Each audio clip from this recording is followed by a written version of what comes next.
So I'm glad that the 40th anniversary of the UCS was mentioned. I think Malcolm and yourself, Paul, mentioned because I want to come on to that in my contribution. I know the big gala event was last Saturday, but Clydebank did have its own event on Thursday night there, and it was a very political meeting, inspiring, I thought. And we're looking at the lessons that we can learn from that dispute and how we apply it to today's circumstances. And it's been uploaded as I speak on our website due to the webmaster here for the movement, Callum. So, but first of all, just regarding the Communist Party's position to the Scottish Parliament, I mean, we seek to defend and indeed extend the capacity not only of the powers of the Scottish Parliament, but also our democratic institutions at the British level also.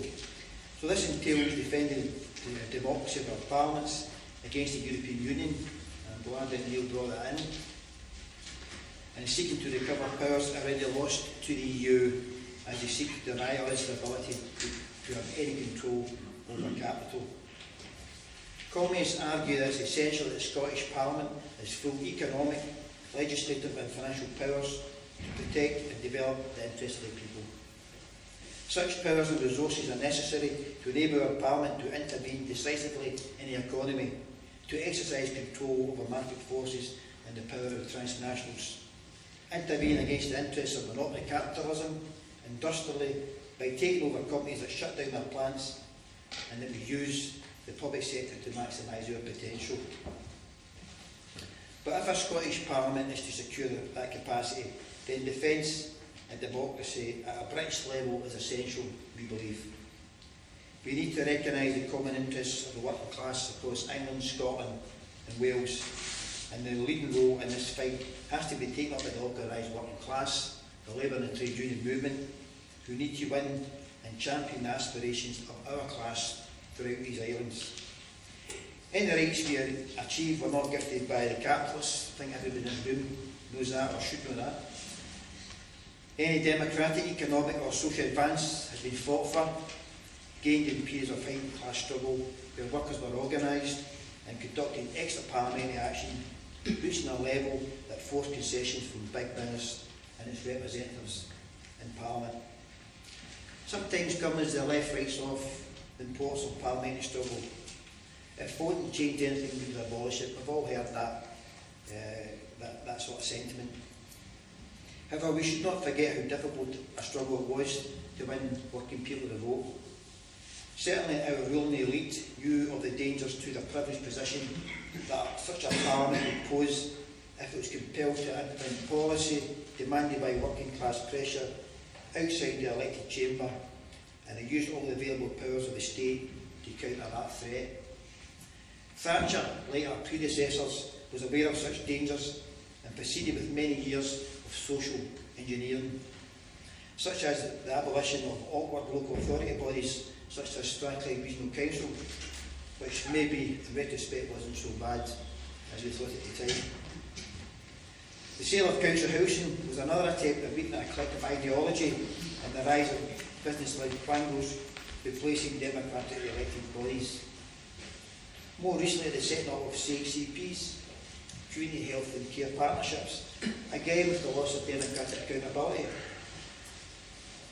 A pretense at community involvement, co-opting pliable local representatives.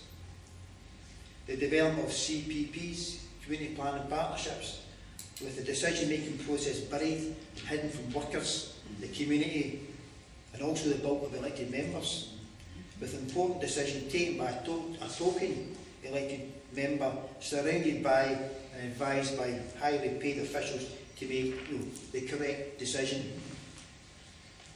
In conjunction with these attacks on local democracy has been an attempt to break the trade union movement with implementation of the anti-trade union laws, because the ruling class were well aware of the dangers posed to their class interests by an alliance led by a united organised movement headed by the trade unions, armed with a strategy for political change.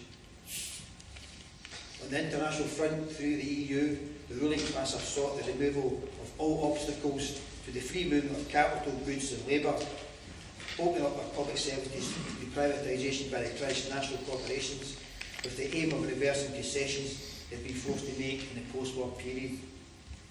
Through such developments, our democratic institutions, from local authorities upwards, have in the main been stuffed with politicians who have sought to, or went along with policies to further the interests of finance capital and reduce the power of organised labour, albeit there was exceptions. So how do we reverse these decades-long attacks and win the increased powers for working people? And this is when I went to the UCS. On this 40th anniversary of the UCS working, it's well worth a look of what lesson we can take from that historic event when a community led by the trade unions forced the government to change course and show that ordinary working people can defeat government. From that struggle came the call from a Scottish Parliament that was a workers' parliament that would tackle the power of capital by intervening in the economy and redistribute wealth. A small group of politically aware shop stewards, led by communists, exploited the contradiction between the monopolies and small and medium business. With 2,000 firms owed money from the yards, small business, the base of Tory electoral support, had a financial stake in the working succeeding against the Tory government, who they would normally support. We don't have time to go into detail of the dispute, which has been subject of other meetings, as I've already said. However, we can identify a number of areas pertinent for today. Here was a dispute which caused a great deal of worry for the highest levels of government and the class they represented. The leaders of the strike committee were Marxists. They had the political understanding of class politics. They had created a united militant industrial organisation. They had the fullest industrial democracy, taking the workforce with them on all the decisions made. The impact of the victory of the workers was massive. And remember, this was illegal direct action. It led to workings taking place throughout the country. Regional alliances were being created with trade unions at the head. It caused splits in the Tory party and did great damage to the electoral base in Scotland, from which they're still to recover. And it's 40 years on, they're still to recover from that. Industrial and political struggle on the ground moved the Labour Party to the left. Labour went into government pledging an irreversible shift in wealth and power in favour of working people. And you can imagine Blair, Brown and even Miliband saying something like that now. They repealed anti-trade union laws of the time, the Industrial Relations Act, and nationalised a number of industries and also a number of other progressive measures before the right wing fought back. But maybe most relevant for today's meeting is that it put organised working class at the head of a call for not just a Scottish Parliament, but as Jimmy Jack said at the time, a workers' parliament. And today, as we build for a day of massive protest on the 30th of November against a Tory-led government who plan to dismantle the welfare state, we should remember the lessons of the UCS struggle. Organised labour at the head of an alliance of communities and other forces with a political and economic alternative. And today that's the People's Charter. A united and democratic movement, exploiting this government's differences, and I believe our focus should be on the conflicting positions of the European Union. That is an area that can be exploited. Our Scottish Parliament should be part of this alliance. It should be part of the alliance. And that is possible through developing struggle on the ground, in the workplace, in the community, in a similar way to the Clydeside shop stewards who defeated the Tory government 40 years ago. This brief consideration of the strategy and tactics of the UCS working is not some romantic walk down memory lane, but a recognition that the dispute showed that through struggle conducted in such a political way comes change, and that's our responsibility today, come as I would argue, to conduct our struggle in such a way that will strengthen the power of working people in Scotland in today's circumstances.